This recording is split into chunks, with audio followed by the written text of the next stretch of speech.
Hey, everybody, it's Mike Meyers and Richard Chapman, your two favorite bald nerds ever in the entire world. Bringing once again another exciting episode. Today, we're doing endpoint detection and response. Is that right, Richard? EDR, yes, sir. EDR. That sounds like some kind of music.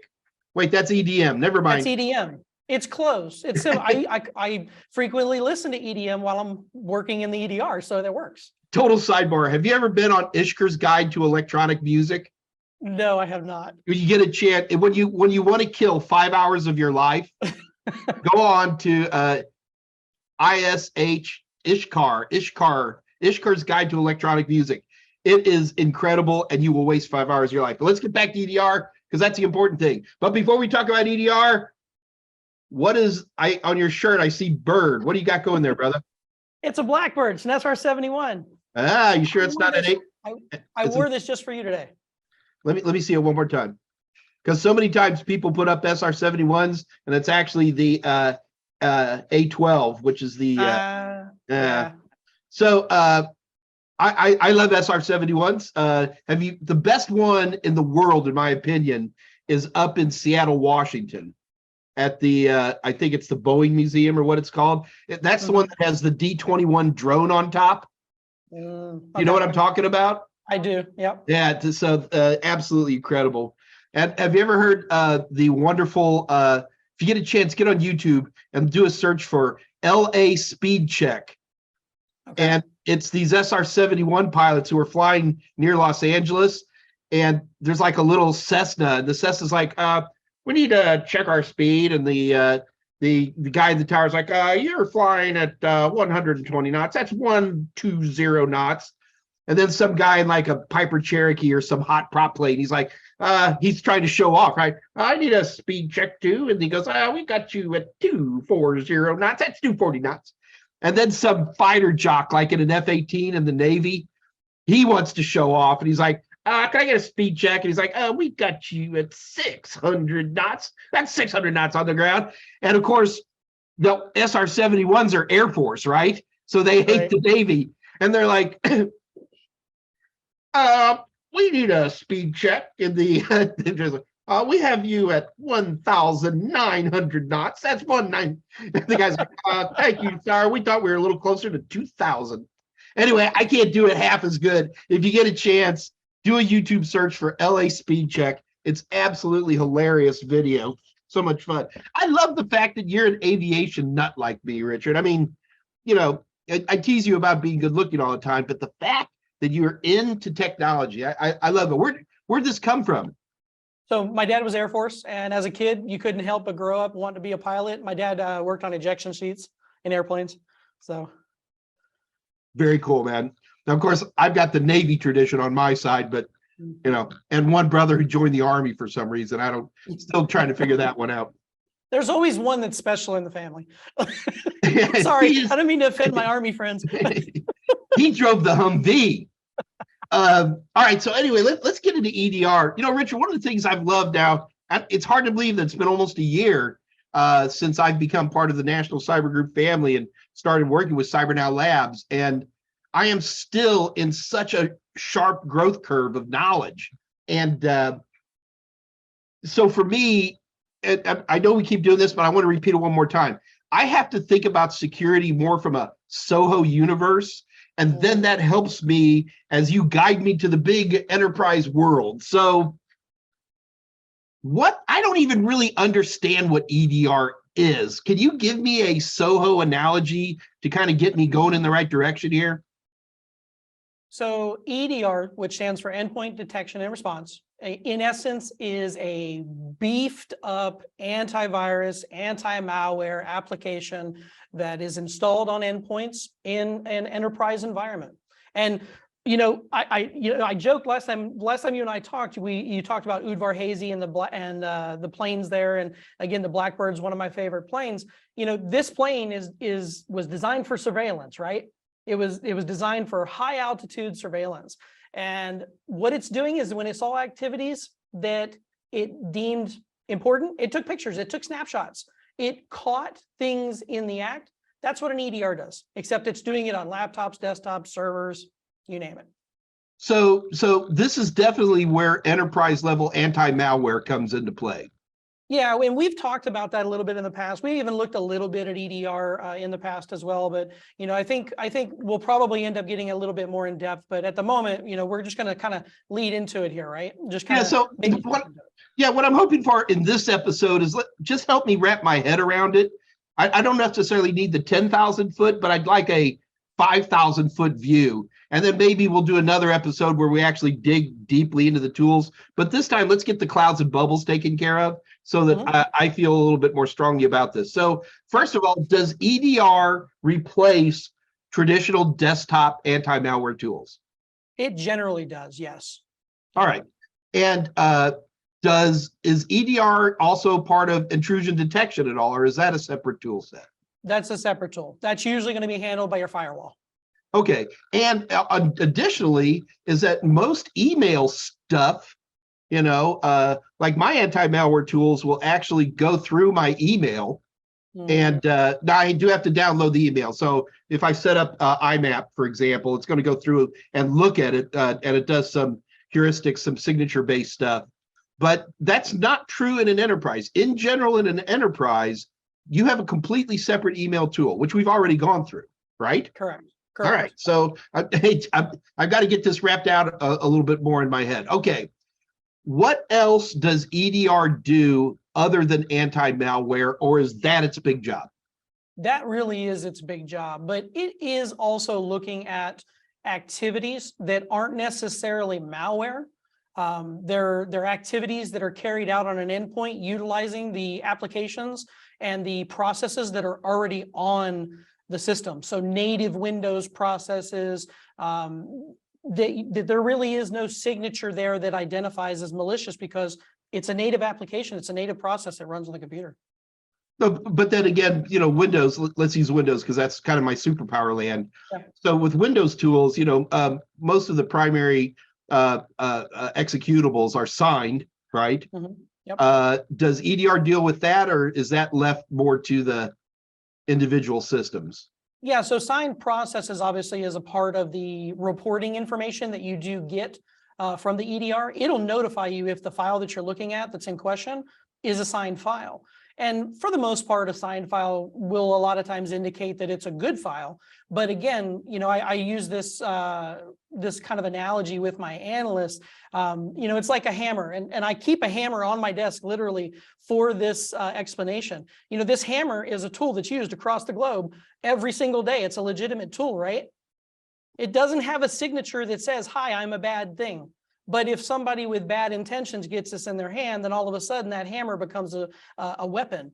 And that's kind of the same mentality. So sometimes those signed files, they can be doing malicious activity because of the way that they're being utilized.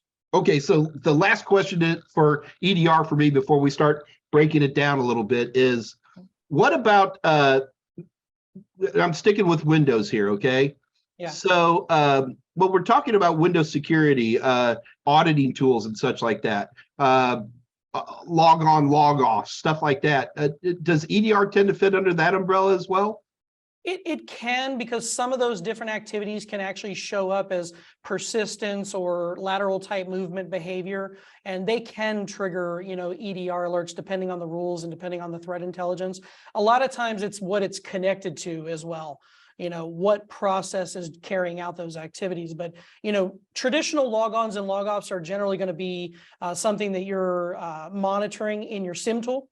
You're actually looking at the logs coming from that Windows machine, and you're looking at those Windows event codes. You're looking at 4624s, 4625s, 4634s, things like that. And 3624, 36s, right? Yeah. Yep. Okay. Yeah. Okay. I don't know what those numbers are, man. I know when we get to SIM, you're going to teach me that stuff. But okay, so that's great. So this really is helpful for me, Richard, to kind of start separating the major classes of enterprise level tool sets. So thank you for putting up with my slightly silly question. So let's touch on the engineering a little bit of EDR. Okay. How does it look? I mean, I'm sure there's lots of variations, but in general, simplistically, you say the word agents, for example. Does my Windows system have it's running a little piece of code, some kind of agent that is supporting some larger EDR solution? That's exactly right. So basically, there's a small application. It's a process that's associated with the EDR tool, and that agent gets installed on that endpoint, and that agent communicates with the management console. So it's actually sending information back and forth to the management console, specifically, of course, when you have a detection.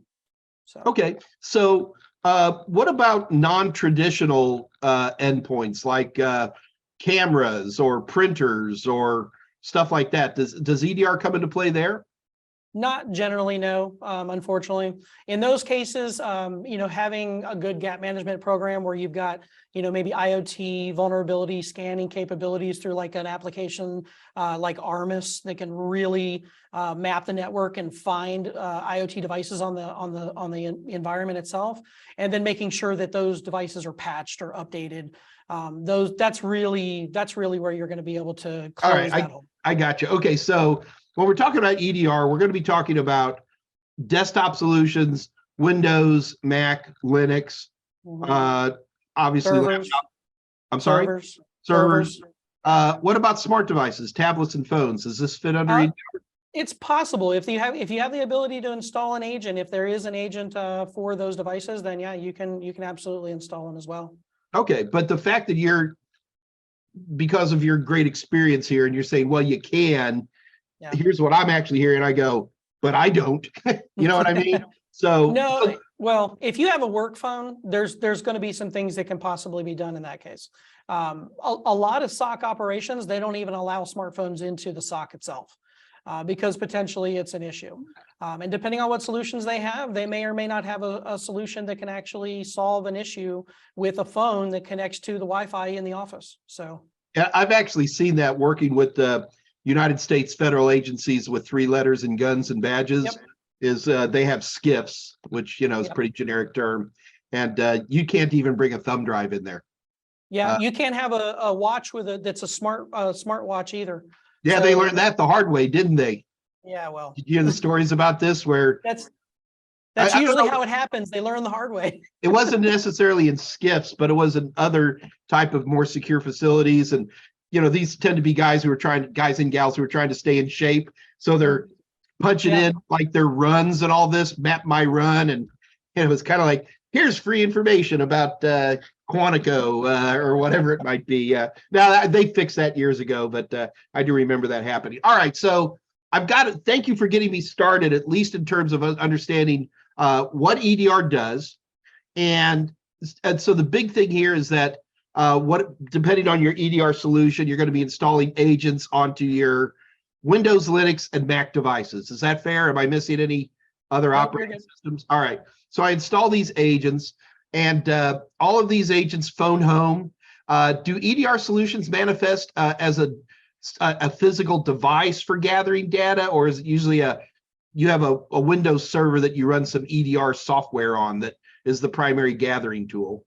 Actually, a lot of the management consoles are actually in the cloud, but you can have on-prem servers set up with the management console as well.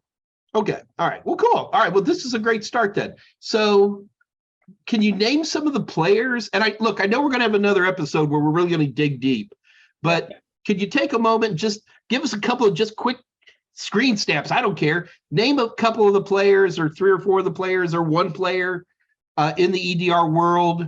And then can you just throw some of your opinion in there as well? Yeah, so first off, in our environment here at CyberNow Labs, we actually train analysts, and analysts work EDR investigations on CrowdStrike and SentinelOne. Those are 2 of the leading EDR solutions in the Gartner quadrant. So they're up at the top. They're absolutely 1 and 2. There's a ton of other companies out there that actually have EDR. Microsoft Defender is actually a big one for enterprise. It's growing.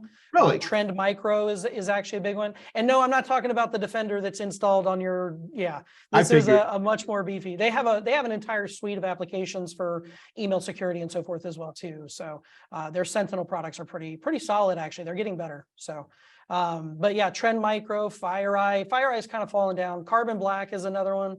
There's a ton. So CrowdStrike, guy, I hate to show my ignorance. Sometimes you go to a website and it stalls there for a minute. Yeah. Is that CrowdStrike or something else? No. So the application is crowd, like a big crowd of people. CrowdStrike. You're probably thinking of like, I don't know, Cloudflare. What are you thinking about? I can't think of the name. We're gonna have 10,000 people out there. Mike, it's called da da da da da. Cloudflare. Hey, we're old bald guys. We do forget things sometimes. I'm not wearing any pants. Don't stand up. Yeah, no. I heard a story about that actually the other day. Something happened where somebody was on camera and totally forgot that they were on camera and stood up and didn't have any pants on. Oh, dude, there's complete subreddits on that, where people mess up or, somebody sitting there, oh, we're at a board meeting, and somebody naked walks across the background. Yeah. Put clothes on. If it's slightly controversial, head over to Reddit, find the subreddit for it. They always got you. I'm good. So if you were to pick a tool, what EDR solution is your favorite screwdriver? To be honest, I actually really like CrowdStrike. I enjoyed working in Carbon Black, although Carbon Black is they've kind of fallen down that Gartner Magic Quadrant quite a bit. I'm not sure if they just haven't kept up as much, but yeah, CrowdStrike definitely is one of my favorites. All right, so I know we're gonna have a whole episode on these tools, but can we wrap up real quick and just give us a quick peek? Do you have CrowdStrike available where we can just take a quick look at it? Yeah, I do actually. I actually have CrowdStrike and SentinelOne both open on my machine here. Let me. And again, just a quick peek, Richard. Don't go nuts. Oh man, but I like to go nuts. Come on. Well, we'll do a whole episode on this. Okay. Ooh. Can you see my screen? Yeah, I didn't. Why are you putting your phone number up there? What? I'm kidding. I'm kidding. What? No. Okay. Made you look. You freaked me out for a second. I was like, wait a minute, did I share the wrong screen? All right, screen? so this here, I can almost, because, the email tool, it seems to me that most of these SOC type tools manifest as like spreadsheets where you have individual lines of, what do you call it here? Which each line is a incident? So in here, these are actually referred to as alerts. You have alerts and threats. Okay. These are alerts, yeah, primarily. And then it says in CrowdStrike, you're looking at detections.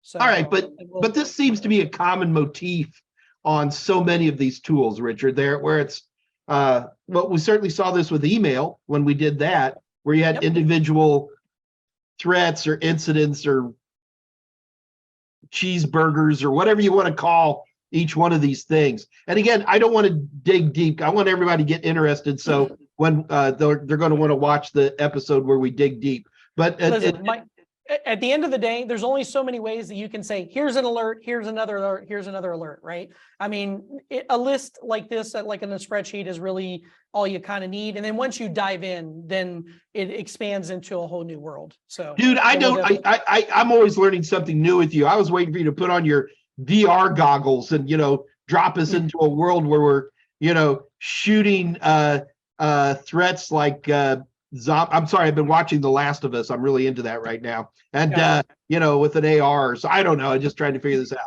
All right. So let's leave this as a teaser, Richard. Can we take a look at what was the other one you had? CrowdStrike. So this is the dashboard, and you get to the detections by clicking on new detections. And then you see something similar, basically a spreadsheet kind of list where you've got the detections and, the severity and so forth. So yeah, pretty straightforward. Cool. Well, thank you for the teaser. We'll definitely there we go. That's right. It is just a teaser. It is just, but I tell you, EDR is one of my favorite things to do. I love digging into EDR, and I know a lot of other people do too. So it's definitely fun. It's intriguing. Well, let's go ahead and let everybody know, folks. If you enjoyed, I hope this get you guys to a stronger understanding conceptually of what EDR is. And I hope you'll join us here and watch our detailed episode where we go into actually digging into, CrowdStrike and SentinelOne. SentinelOne, my goodness, so many different things. It's amazing. And I hope you guys will join us. Do keep in mind, these are the tools that are used at CyberNow Labs, because these are the best of show tools that are used in most, should I say all? It's dangerous to say all, right? Most, yeah. some, a lot holy smoke, different Smoke. stocks. And what's important at CyberNow Labs is, we dig you into these tools. You're going to be working in a real SOC. You will be working with an instructor or with a mentor who's going to help you understand these tools, and because that's what employers are looking for. And that's really what we're all about here at CyberNow Labs. So other than that, Richard, did I wrap us up good? I think for the most part, other than, hey, if you like what the content we provide, make sure you're liking, subscribing, sharing, following us. We're trying to share good content and also have a little bit of fun and entertain you as well. So. Absolutely. So watch for any links if you want to be checking out. Do keep in mind, we have our info sessions, usually twice a week. We have an info session. There's probably a link around here somewhere that I bet you somebody can make it pop up right above your head or yeah, it's a beside you. boomer right across my face. Anything to get my ugly mug out of there. But do check out these info sessions. They're completely free, but they really give you an opportunity to really understand how CyberNow Labs works, how our program actually gets you from 0 to 100 in an extremely short amount of time. It's a 20-week program, absolutely amazing. And do check that out. If you like what we talk about here in Two Bald Nerds, look for our playlist. We've been doing this now for a while, and we've got building quite the library, I might say, Richard, quite the library. Yep. Of great products that really helps you understand not only the technology that's going into cybersecurity, concentrating on security operations centers, but we also have a little bit of fun and might even help your love life. We have a lot of bit of fun. And yes, love life can be improved by watching Two Bald Nerds. That was fun back in February when we did that one. I had the biggest kick out of that. All right, folks, thank you so much for joining Two Bald Nerds. We'll see you on the next episode. Until then, this is Mike Meyers. And this is Richard Chapman. See you later. If you like Two Bald Nerds, check out our entire playlist right here. It's a lot of fun. We'll see you there.